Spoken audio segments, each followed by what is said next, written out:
కృత్వేద hair పౌడర్ని ఎలా use చేయాలి? ఈ డౌట్ అయితే చాలా మందికి ఉంది. పదే పదే మెసేజ్‌లో అడుగుతూనే ఉన్నారు. సో, ఎందుకైనా మంచిది ఒకసారి క్లారిటీ ఇద్దామని వీడియో అయితే చేస్తున్నా. 4 స్పూన్లు అయితే సరిపోతదండి నా హెయిర్‌కొచ్చేసి. కొంచెం షార్ట్ హెయిర్ అనుకోండి 3 స్పూన్స్, జెంట్స్‌కి అయితే 2 స్పూన్స్. ఇంకా లాంగ్ హెయిర్ ఉందనుకోండి 5-6 స్పూన్స్ అలా యాడ్ చేసుకోవాలి. వాటర్ వేసి థిక్‌గా కలుపుకోవటమే. ఎర్లీ మార్నింగ్ కొంచెం కలర్ చేంజ్ అవుతది. మనం థిక్‌గా ఉందంటే మన హెయిర్‌కి అలాగే పట్టుకుంటది. కొంచెం లూజ్‌గా కలిపారంటే జారిపోతూ ఉంటదనమాట.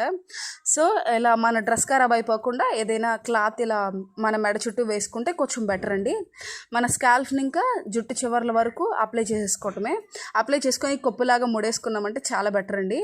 అలా ఒక 30 మినిట్స్ తర్వాత గోరువెచ్చటి నీళ్ళతో హెడ్ బాత్ చేసేయడమే. చాలా మంచి రిజల్ట్ ఉంటుందండి. మనకి హెయిర్ ఫాల్ కంట్రోల్ అవుతుంది. వైట్ హెయిర్ ప్రాబ్లమ్స్ తగ్గుతాయి అని చెప్తున్నా. అంటే వైట్ హెయిర్ బ్లాక్ అవుతుందని కాదండి, రెడ్ కలర్లోకి మారుతుంది. అండ్ మనం పదే పదే అవి ఇవి పెట్టుకోవాల్సిన అవసరం ఉండదన్నమాట. సో, వెంటనే మన వాట్సాప్ నెంబర్తో ఆర్డర్ చేసుకోండి.